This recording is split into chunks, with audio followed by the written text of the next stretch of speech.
We are here today with someone I'm very excited to actually introduce you to because I have followed her on social media for probably a decade. So it is my joy and my delight to introduce you to Sherri Seligson. Hello. Hi, good to be here. Right. I followed you for a long time, so I know some little parts about you. I know that you are into biology and science and various other things.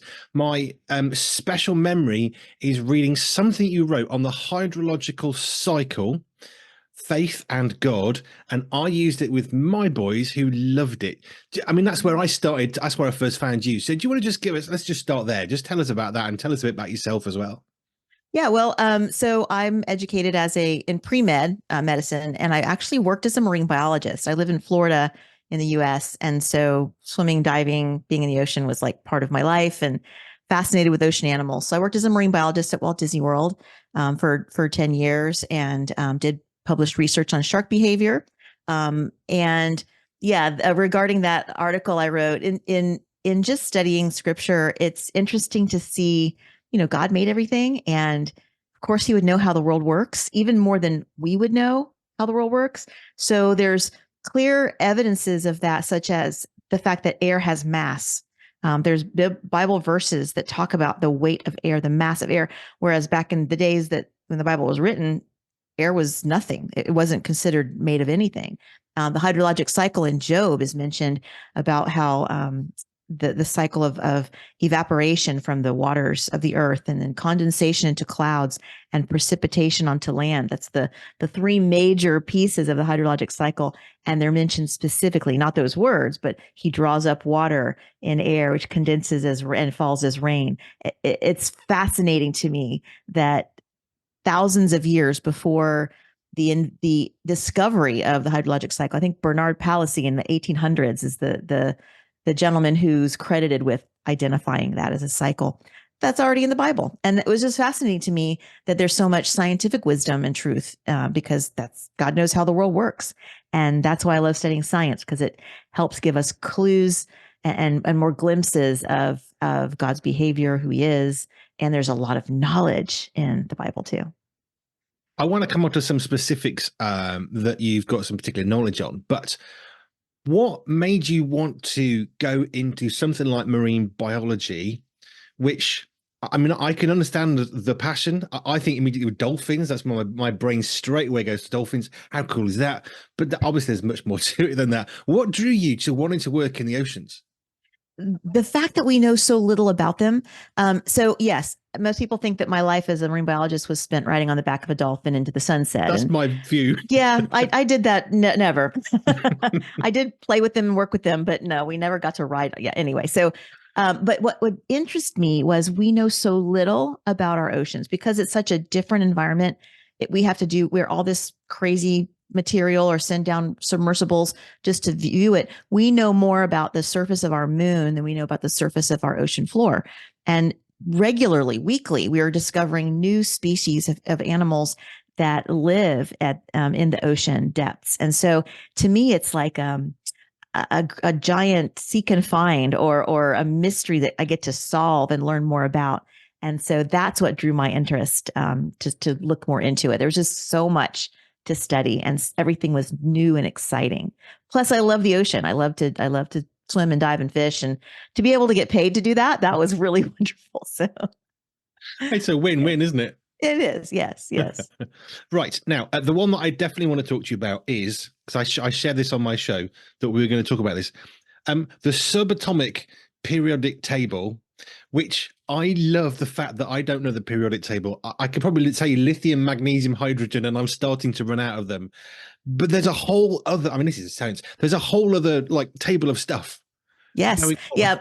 Much to students' chagrin, they're very upset to know there's more to learn. But yeah, so one of the things I do now is I instruct students in all middle and high school level sciences, and do a lot of study in that and education in that. And in my research of chemistry, the periodic table of the elements is this beautifully elegant table. When you look at it, it just looks like a lot of boxes and letters, but it is packed full of information. Just looking at a box, it can tell you what like, for example, the carbon atom is made of, and how it is compared to all the other atoms that exist, and how it's going to interact with those atoms just by looking at the box. And so it's just a fascinating, elegant table, and it's designed in such a way that it's periodic, that elements such as carbon and hydrogen and oxygen, they're in columns, and they are in columns because they behave the same way. They have similar properties. They're in rows based on their increasing ability to do things, and masses and such. And so as scientists have began learning more about subatomic particles, meaning particles that make up atoms, protons and neutrons and electrons, and there's muons and all kinds of unique smaller particles. They're not stable in nature. They don't exist like on their own usually. So the smallest unit is an atom, but below that there's more of these pieces and parts. And scientists began to organize, because we love to organize things, how they behave. They have different kinds of spins, left spin, right spin, magnetic behavior, mass, how they behave. And so they started organizing them in a table, and they realized this table is periodic. It has comparative differences. And so there is now what I call a subatomic periodic table of subatomic elements. It's another table, and that is fascinating to me. The order and organization in creation is just fascinating. How when we discover something, we can say, well, there must be something before and something after, because we see this natural order. And that's how the whole elements of the periodic table were discovered. There were blank spots, and scientists were looking for those blank spots because they said, well, there's one that has a mass of 17 and one that has a mass of 19. There must be an atom somewhere that has a mass of 18. And that's what they're doing with the subatomic particles as well. They're looking for more. They take atoms and they blast them with neutrons and other things really hard, and they wait to see what comes out. And that's where they discover all these amazing subatomic particles that are ordered and organized. And that just blows my mind. It's amazing. Yeah, I love that idea of ordered and organized. Here's my knowledge. I didn't do very well at science. My the extremes of my knowledge are there's hydrogen and helium, and one of them is not so great with fire. And that's kind of where my knowledge goes. But I also know they're in the same little column because they're connected but different. Yes, exactly. They only have one proton of difference. Hydrogen has one proton, helium has two. But the difference is this, and this is something kind of cool. I love to tell students, this is like a story in a sense. The whole reason that all of our atoms behave the way they do in chemistry and chemical reactions occur is all atoms desire to have what's called this perfect state of a filled outside electron shell. Their outer shell can only hold so many electrons, and they like them full. And so if they can't fill them up, they'll take electrons, they'll share electrons, they'll give away electrons, whatever they can do so that their outermost shell is full. And helium has a full outermost shell, so it's happy. It's called a noble gas. It's the noble gases are all the ones, they're noble. Just think of them as like they're sitting back on their throne. They're not doing anything. They're not going to react because they're happy. And so hydrogen only has one electron in its outer shell, and it wants another one because it can hold two. Helium has those two in its outer shell. And so hydrogen combines with all kinds of things, with itself, with other atoms, whatever it can do to get that feeling of a second electron. And that's why it's way reactive, because there's loose electrons floating all over the place. And so lots of things want to work with hydrogen. It's just fascinating to me. It's like a story. You can make it a total story. Totally cool. Yeah, and it's what I love, because there's, like you use the word order and organized. And although I didn't do very well at science, it was not my thing, I still saw and remember the order of that table. There is an elegance to that. And there's a reason why. And like you just explained with the noble gases, I can remember that. That'll stick in my head. The noble gases, they're just chilling.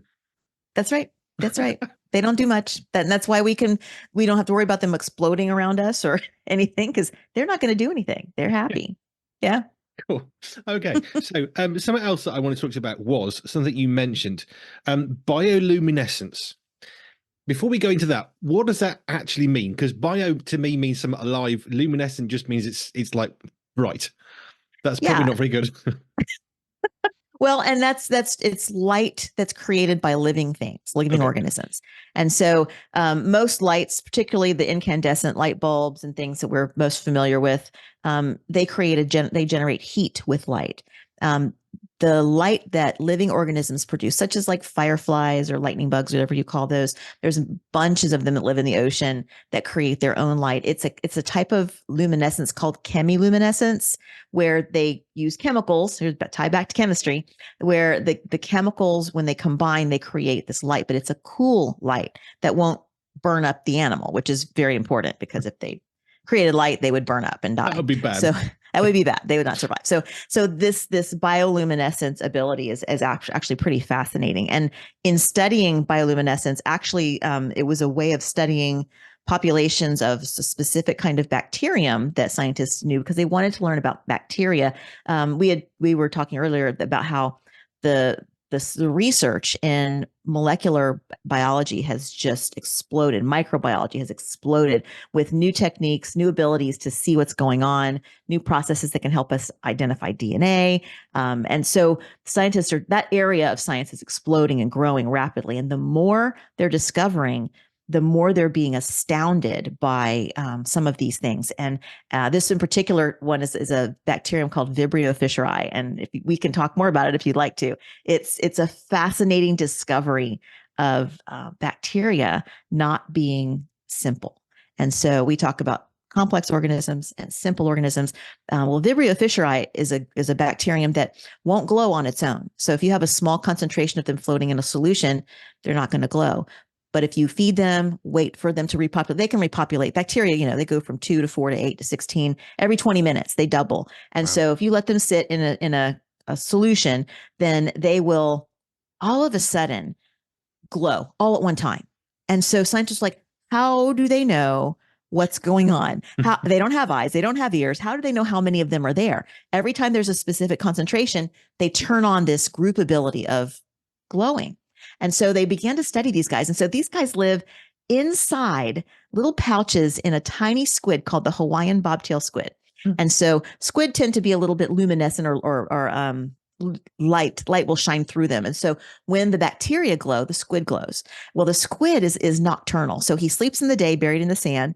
And in the morning or at night, he comes out of his burrow and he begins to hunt. And so the bacteria glow and the squid glows. Well, what the squid also does is he has a sensor on his back that can identify how much moonlight there is. And he has some shutters that cover those pouches of bacteria. And so he will identify how much moonlight there is and then adjust the little shutters on his pouch to match the amount of moonlight, so he creates no shadow. So he's kind of like the stealth bomber of the ocean. He can hunt without being seen. And if like a cloud comes over and covers the moon and there's less light, he'll cover over those little pouches, and then he'll hunt. And it's amazing. And then triggered by the sunrise, he will pump out about 95% of his bacteria, because if you let them sit there, they'd continue to repopulate and explode. Not a good thing for the guy. So he pumps out about 95%. They're not glowing. He's not glowing, but that's okay. He goes and buries himself in the sand to sleep through the day. While he's sleeping, the bacteria start to repopulate. They go from 2 to 4 to 8 to 16, more. And there's enough of them when it's nighttime, when he pops up out of his burrow, that they all identify there's enough of them around, and they turn on their group behavior of glowing right in time for him to hunt for the night. And so scientists are like, well, how do they know this? How do they know? And so as they began to study them, they identified that they were releasing this little hormone chemical. It's like a little I'm here chemical. And so if one of them is present, it's a little bit of chemical in the area. So it's not much for them to identify. If a bunch of them are present, which helps you identify how many must be in the area around you, some of that chemical will make its way into a specific receptor on the outside of the bacterium. And so if that receptor gets connected, it's specifically shaped by that specific I'm here chemical, it turns on its group behavior. So there has to be enough of that little I'm here hormone. So they're communicating. And not only do they discover that, they discovered all bacteria communicate, and they have species-specific languages. There's their little chemical languages. And they have a trade language that they all understand. So based on how many of them are in an area and how many of other guys are in the area, that determines whether they want to perform their group behavior. And another group behavior that we know of is virulence, making you sick. So you have children, right? Yep. So when a child sneezes in your face, little 3-year-olds all, sick and condensed, just unable to breathe, and they sneeze in your face, you're like, I'm going to get sick. This is terrible. He sneezed in my face. And you know it, but you also know you're not going to get sick right away, And the reason is that some of the bad guy bacteria get into your body. And if you're not able to fight them off, they're going to reproduce and reproduce. And they're also going to send out their I'm here hormone. If there's not enough of them there, they're going to wait and they're going to determine how many other bacteria are around, how many of them are around, because you have about 150 species of bacteria living on or in you right now. Most of them are good. But the determining based on how many others are there and how many of them are there, they wait until that chemical is big enough. And then they turn on their group behavior. And within an hour, you're like, oh, I need to go on the couch. I don't feel so good. That's amazing. They communicate. We have learned that single-celled organisms, bacteria, can do practically anything that a multicellular organism can do. They can eat, they can hunt, they can reproduce, they can communicate, they can locomote, they can do all kinds of things as a single cell. And so when we say that organisms in the world go from simple to complex, it's wrong. Organisms go from complex to ridiculously complex. There's no simple organism. And so that makes us question, where did that first living organism come from? It had to be complete to be able to reproduce, to be able to feed itself all at one time. Any piece of that machinery that makes it do all the things inside had to be present simultaneously for the organism to live and perpetuate. And so the more complex we see the quote simplest organism, the more challenging it is to be able to say, well, where did it come from? Where did the first one come from? And outer space doesn't count as a reason, because then where did that one come from? A lot of people like to say, well, it came from outer space. Well, okay, where'd that one come from? Where did life start? And so it gets the conversation going, and it's fascinating because more and more data is coming in that's showing complexity, more complexity. And it just makes me, you can tell, makes me very excited. Yes, I wish you'd been my science teacher at school, because they didn't. Well, they got a bit excited about science, but there's excitement and then there's excitement. And I wonder, this is a question for you to answer. Do you think your excitement comes from a certainty of the origin of what you're studying? Because I suspect, having had a conversation with you right now, that maybe the reason why they weren't quite so excited is they were excited about some of the science, but they had an incomplete understanding, because they would say, well, we don't know where it came from. Whereas you seem to have a certainty. So there's a sort of a really rubbishly asked question somewhere in there. Well, yes. I mean, to me, it helps excite me about the origin of living things coming from, in my personal opinion, a creator. I see that in the scriptures. And when we see science discover those truths, in the same way we talked about the hydrologic cycle, it's like, wow, it's an affirmation in my mind. Not that I necessarily need one, but it gets me excited and I want to learn more, because the more I learn, the more I see evidence in a clearer way as to the magnificence, the power, the just of our creator. Just he spoke things into being and boom, everything was there. And Big Bang, that's Big Bang to me. Boom.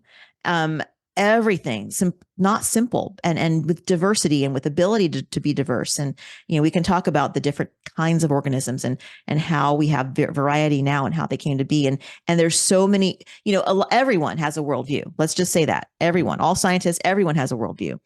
No worldview is a worldview. So everyone has one. And we take the discoveries, the information that we see, and we run it past our worldview and we process it that way. So every research paper is written with a worldview in mind. So it's always good to know the scientist who's putting out that information and just look at the data. If you disagree with their worldview, how would I interpret their research? How would I interpret their results?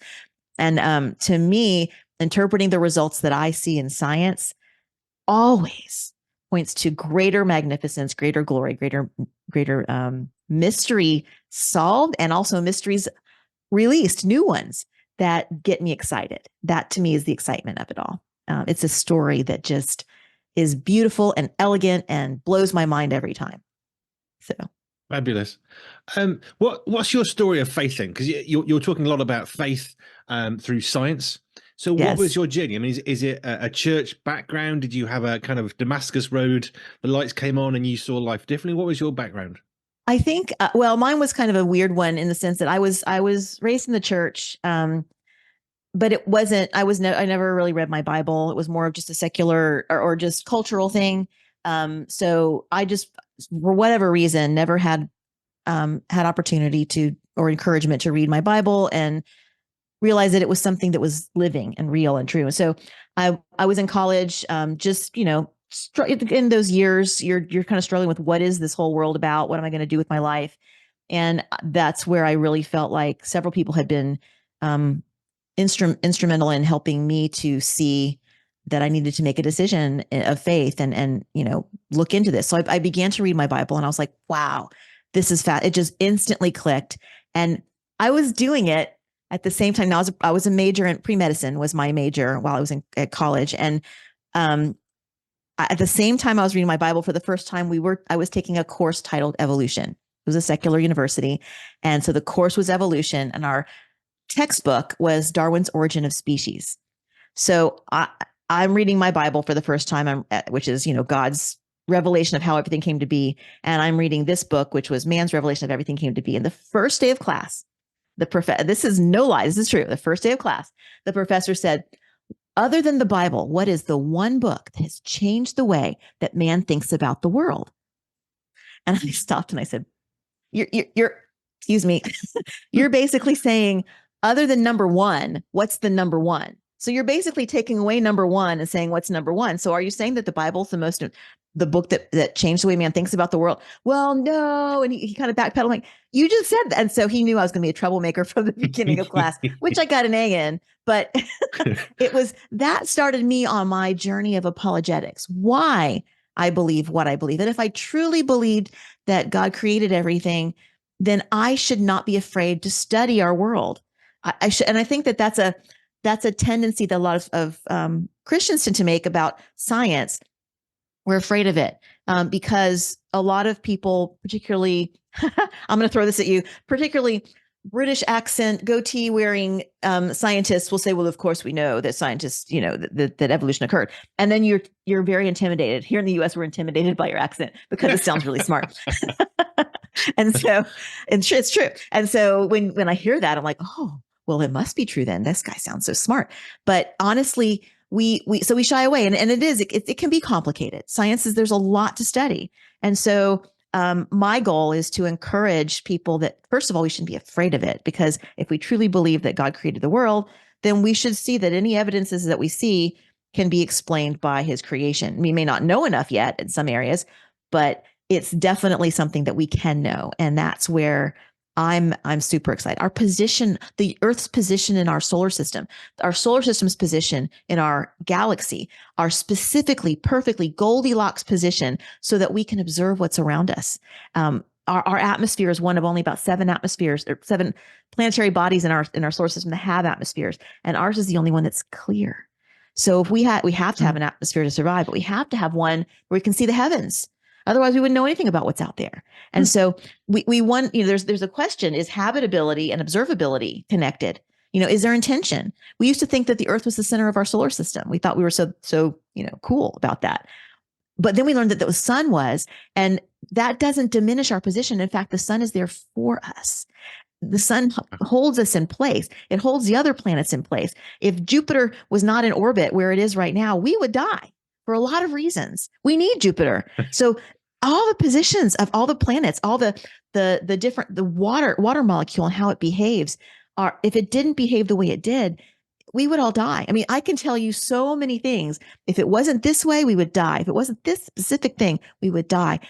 And so it makes you question how this cannot be a convenient happenstance. There's purpose in this. We see order, we see purpose. And so it just fascinates me. It gets me super excited. And not just in the life sciences, in the physical sciences, in chemistry, physics. There's just so much. And I'm not an expert on all of them, but I love learning. And I think that we all should be, whether it's the sciences or history or poetry or anything else, we should all be students for our entire lives, learning more, because God gave us minds. He wants us to learn more about his world, and we have purpose. So that's my thing. I love it. So I continue to learn science because I love science and I love how it points to God. Fabulous. Let's just go back to Disney World. You're working at Disney World. Yes. I'm presuming you got a degree of some sort. You then go to get a job at Disney World. Yes. What happened after that? Because you're now doing stuff that's not Disney World. So what was your journey into what you're doing now? And what is it you do now? Short answer, I became a mom. So that's a short answer. I was working and we, my husband and I, were newly married and worked for a couple years in that situation. And then I became pregnant and I really felt that the Lord was calling me to be home with my children. And so most people thought I was nuts to do it. But I just really felt like God was calling me to be home. I wanted to be with my children. I wanted to be the one that was there when they took their first steps and walk with them. And not that there's anything wrong necessarily with working with your children. I'm not saying anything again, but God was calling me to stay home. And so I did. And so, but again, I still loved science. I still loved what I did. And so I began to I would lead tours, educational tours out at Disney. I got connected with a company that found out what I did, and they asked me if I'd lead groups of tours. And so I would do that from time to time.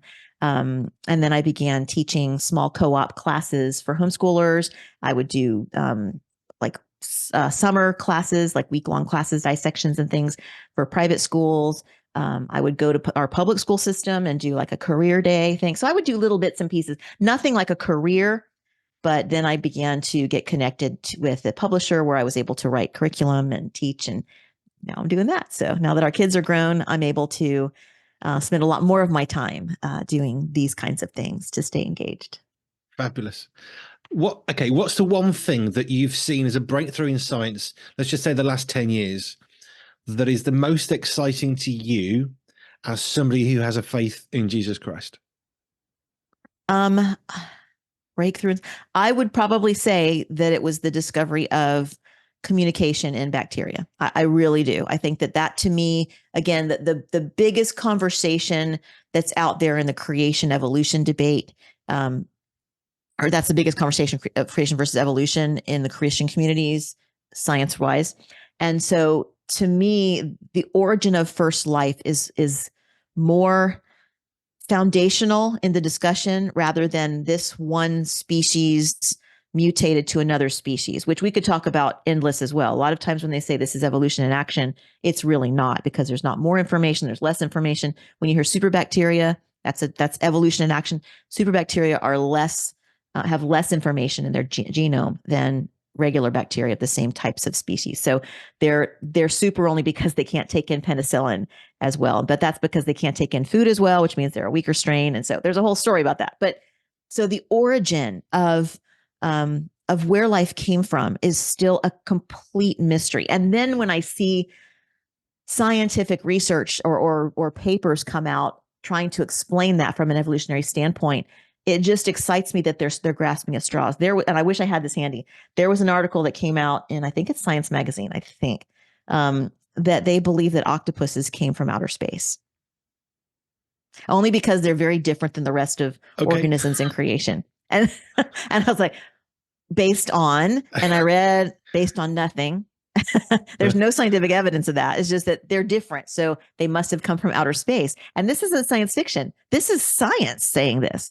And and so what excites me, it saddens me that they're still turning their head away from that. But it excites me in the sense that there's fewer and fewer scientific explanations that they can come up with. So to me, this is a spiritual battle, because as a scientist, if you hold to evolutionary theory and you keep seeing problems, red flags, issues come up, it's a spiritual battle, because if you would have to then say, well, maybe there is creation. Well, then I need to understand what that means with my worldview, my whole life-changing worldview.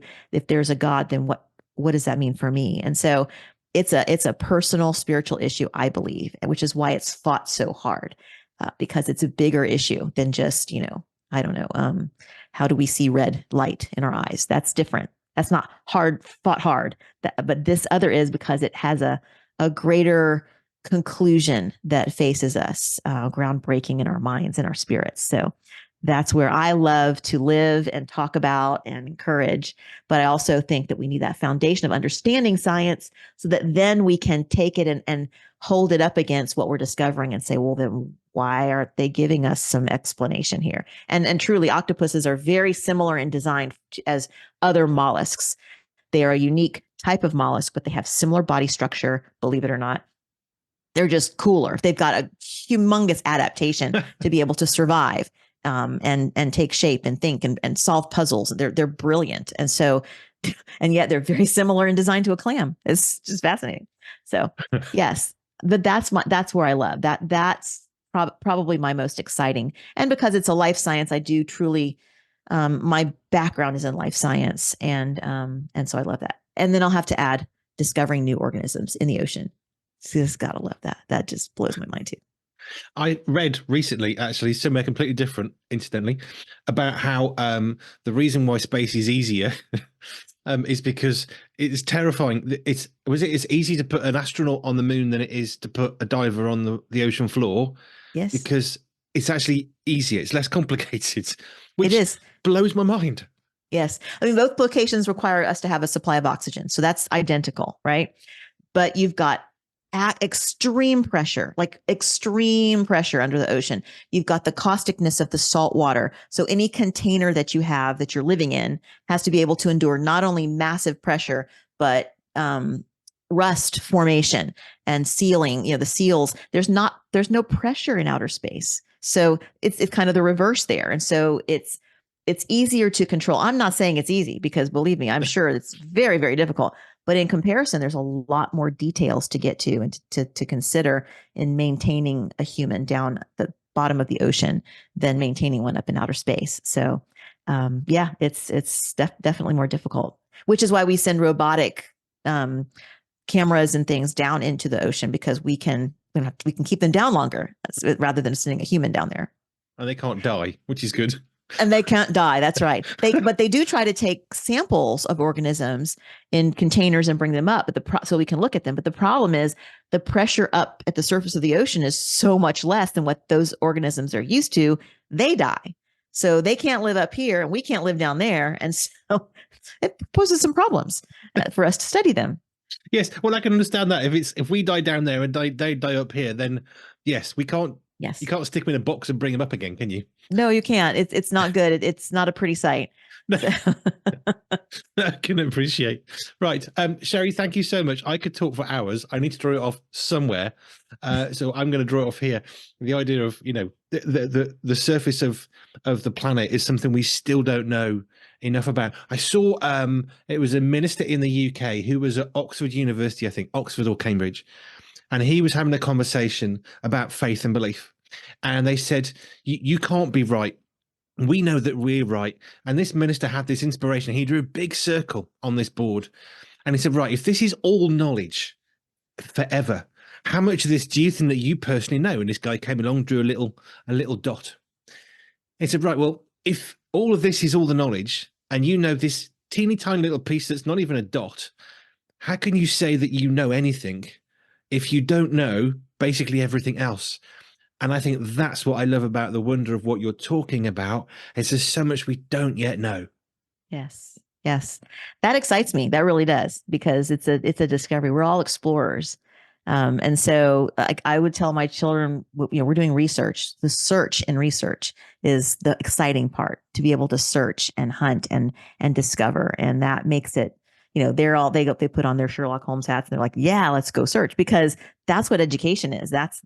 And we have been given minds to know. God has given us minds to know and to learn. And so we should be doing that. That's our occupation, as part of this, and having these conversations is wonderful too. Fabulous. Sherri, thank you so much. It's been a joy to talk to you so far.